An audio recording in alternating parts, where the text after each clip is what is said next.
My dear brothers, 3 years ago, nearly 3 years ago, nearly every single Friday, every single Jumu'ah, we stood at this minbar speaking about what is happening in Palestine, in Gaza. This is what we did. Every single week, if you remember, we spoke maybe about a different hospital being bombed, a different school, refugee camps. We talked about different names.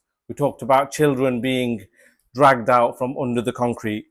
Whether we talked about Hind Rajab, whether we talked about the journalist Annas, Saleh, all of these people we spoke about in the first year, especially every single week.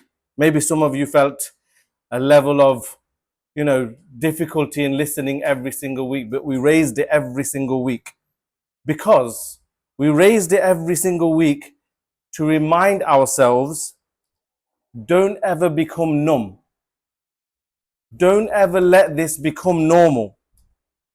Don't ever let our own state, to ourselves, our own state, be that when we look at these images, it's too easy just to swipe away. In other words, don't let ourselves be desensitized, getting numb. That's why we constant reminder. It's happening constantly. But 3 years down the line now, the bombs haven't stopped. The killing has not stopped. They call it a ceasefire. It's not a ceasefire. The starvation has got worse. The oppression has continued. But ask yourself, what of our attention? Where has our attention moved? Do those videos still have the same effect on us today that they had before? And have the very reason that we told ourselves we wouldn't become numb, have we actually become numb after these 3 years? My brothers and sisters, if you remember, we said this, a few of us, we said this a few times, and at the time we thought it, we said that Gaza would be a Furqan. We said this many times, you heard us here. We said Gaza is a Furqan. Furqan is a criteria. It's a differentiator between truth and falsehood. Many times we said this because we felt this. But now, 3 years down, there is no doubt that Gaza is a Furqan. Everything is linked back to this. In history, they draw certain lines in history, and everything is measured by these lines. Whether even in our Islamic calendar, what do we say? After Hijri, AH, this many years. Even in Christianity and even the Gregorian calendar, what do we say? After Christ, before Christ. These are lines in the sand that before them and then after them. We should draw a new line in the sand, which is before Gaza and after Gaza, because everything changed. We said it then. We have to really appreciate it today, because everything we see in the world today, we can link it back to what happened in Palestine and in Gaza in particular. Everybody got shown up. I know we've said some of this, but today is a reminder, because I fear for myself and for all of us that we are becoming numb to this. It's normal now. Another day, another child killed in Gaza or Lebanon or somewhere else. We've become numb. The very reason we spoke about these things, to not become numb, sadly we are becoming numb. And all of those people showed themselves up, be it the governments, the media, international law, human rights, the politicians, even the religious leaders. But really today, to talk about this is to talk about ourselves, because we can blame them because they have the power to change it. We can blame them, but we have to question ourselves. Has the same not just happened to us, where we have become numb and maybe we are not wanting to do as much as what we wanted to do before? When I was preparing, I came across a verse of the Qur'an that really made me think about this. So I want you to consider this deeply. This is from Surah Al-Imran. And Allah subhanahu wa ta'ala says, Allah will never leave the believers in the condition you are in until He distinguishes the evil from the good. So in other words, Allah will leave you in a condition, and He's in that condition until He distinguishes who is evil and who is good. It's like a situation. It's like if you had a pot and you put everything in and you leave it until you can differentiate, oh, this side is good, this side is evil. This situation, as we might feel, is not improving. In fact, it's getting worse. Maybe Allah is leaving us in that situation to distinguish amongst all of us which ones are evil and which ones are good. Which ones have become numb to what is happening and which ones still want to do something. Because you know what Allah subhanahu wa ta'ala, as He is saying here, He doesn't always just separate people just by saying what they speak about. He does it through things that happen. What happened in Gaza, we're still witnessing today. Gaza has a way of separating the hearts. Not just Muslims, remember. Not just Muslims. We are seeing it day in and day out. People are speaking about Palestine, about Gaza, about Lebanon. Many of them are non-Muslims. Why? Because they see injustice. This injustice is the difference between good and evil. If we don't separate them, if we don't stand on one of those sides, we'll end up being on the other side. You know, like they say, silence. If you're silent, you're like you're okay with the status quo. You're okay with what's happening. So when this all began, we thought maybe 3 years ago, okay, the world is not going to let this happen forever. There will be some justice. There will be some rule, international law. When, remember the very first time they were saying that this is a plausible genocide, the ICC, the ICJ, everybody got excited. Oh, look, maybe the international community will do something. When everybody in Gaza is dead, when they've all starved to death, then they will do something. So we got excited about some of these things. Some people said, look, maybe something will now happen. So international law didn't matter. The fact there were children didn't matter. You know, we see in the media sometimes, you see a story about an animal or a child and everybody talks about it. Oh, this whale or this child. Because people see that children are helpless. So when it's a story about a child or something, then it makes international media, because children are helpless. People will go, we'll help. But when it came to the children of Gaza, that help still has not arrived. Those human rights still do not apply. Because what we have learned, the truth is what we have learned. We have learned the truth is that justice depends on who is dying. Like the color of their skin, that's where justice comes from. Freedom depends on who is suffering, and who is heard depends on who is in power. Maybe some of that we have heard from the good, from the likes of social media. This information is getting out, but still, the change has not occurred. You know, when someone passes away, we know that your father, your mother, your grandparents, at first it's very hard.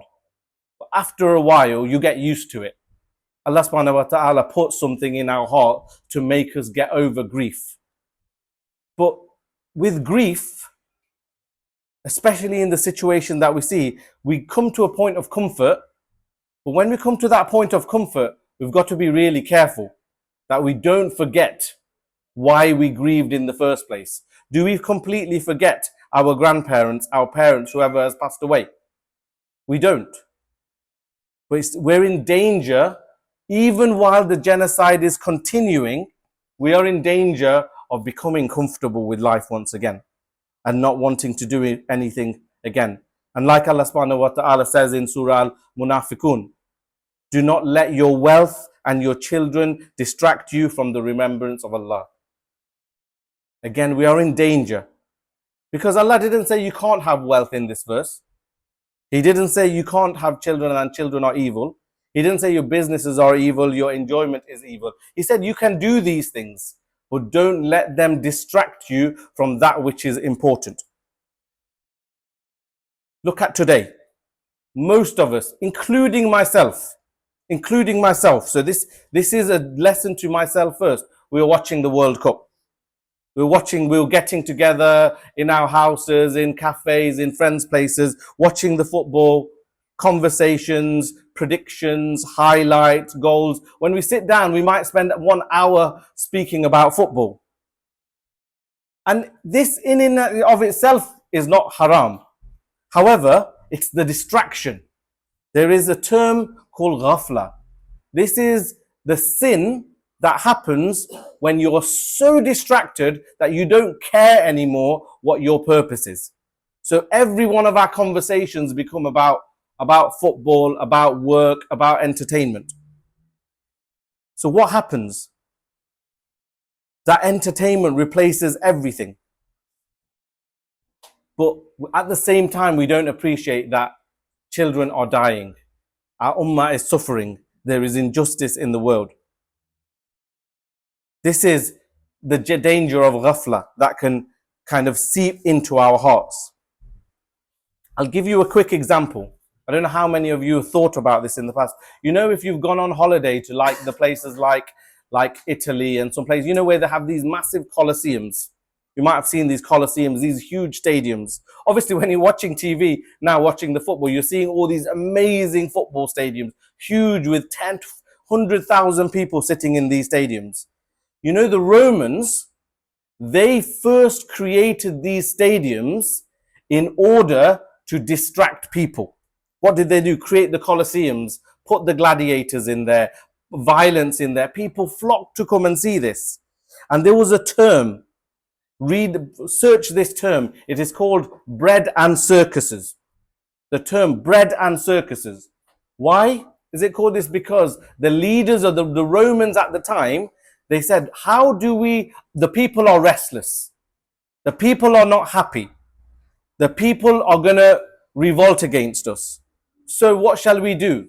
Bread and circuses. We create entertainment. We create these huge colosseums, bring the people in, give them food, distract them with entertainment, and they won't come knocking on our doors. This is where entertainment started. This is where a way of distracting the masses started. And they did it at such a level. It wasn't just, here, go and watch this game on this field. They built it up. And that's what was known as the bread and circus, because it's food and entertainment. This will distract you from everything else that is happening. But then today, you might go, people are not going to the colosseums, but today people are going to the stadiums. People are on Netflix. People are scrolling, endlessly scrolling. What happens? Even when you're scrolling to see something good, you're seeing something good, you scroll past, next thing you see is entertainment. You're listening to some hadith or something that is giving you some value. Next, some entertainment. And before you know it, you're distracted by it. And before you know it, the algorithm caught you. Because the algorithm saw that you spent a few more seconds watching some football or some entertainment or some clip of a movie, and it realized, this person, he likes this. I'm going to show you more. And before you know it, all the good stuff you were looking at starts to disappear. This is the danger of the algorithm of social media. And this is that same entertainment that came from these colosseums. And these colosseums are in our hands today. And again, entertainment in and of itself is not the danger. The distraction and letting it consume you is the danger. Because then we forget about children dying in Lebanon. We forget about children bleeding to death in Gaza. We forget about the food that people do not have. And week after week, month after month, whole generations of families are disappearing. And remember, I know, you're going to say, you say this all the time, but you know what the Messenger sallallahu alaihi wasallam said. He said, the believers in their mutual love, compassion and mercy are like one body. We know that. I know you feel like people say this all the time, but why is it like one body? It's because when people are suffering, we should do something, we should care. But you have to ask us, we have to ask ourselves, if we don't feel it, then are we really even part of that body? Or are we just like spectators watching from a distance? My brothers, history will remember Gaza. As I said, there will be the line drawn in the sand. Gaza will be a line. I thought about it 3 years ago when we first started doing this, when it came to our minds. It feels like that more than ever now. And maybe in a few years' time, we'll say again, yeah, absolutely. The Gaza was a line in the sand because it's affected everything. Even things that are happening in, like even the World Cup, when you're watching, people are going, oh, there's links to Zionism here as well, with Argentina and all of these things. You know, wait, that's linked to Gaza too. It's like, there almost seems like there's nothing you cannot link to Gaza because it is a Furqan. But the fear is that in time, you know, in 10 years, 20 years, when your children come to you and your grandchildren come to you and say, father or grandfather or uncle or whatever, you was alive at the time this Gaza happened. What did you do? You was alive. Because they will read it and they'll go, in the same way as they teach them certain events, and they go, oh, so-and-so I know was alive at the time of World War II. I'm going to go and ask that person about this time. They're going to go, oh, this person I knew was alive at this time. I'm going to go and ask them. What are we going to say? I was busy. I'm sorry, I was busy working. I knew it was happening. I didn't say anything. Nothing I can do, so I was just working. Is that going to be a good response to our future generations? So what's frightening, and this is the thing that we need to think of, yeah, is that none of us woke up thinking, you know, from today I'm going to forget about Palestine. No one of us, because we all care about Palestine. We all care about Gaza. None of us woke up one morning and said, you know, from today, it's been years, I'm not going to think about it anymore. Because, you know, none of us think like that, but it happens slowly. It might take, you know, a few days of news. Now it's not coming in the headlines anymore. Unless you follow certain pages, you might not see the news about Gaza anymore. It takes a few days of it not being in the news. You know, it takes 1 or 2, you know, you go on a few holidays. After a few years, you've been on holiday a couple of times. You watch some series, movie, things happen in your life. Maybe you change your job.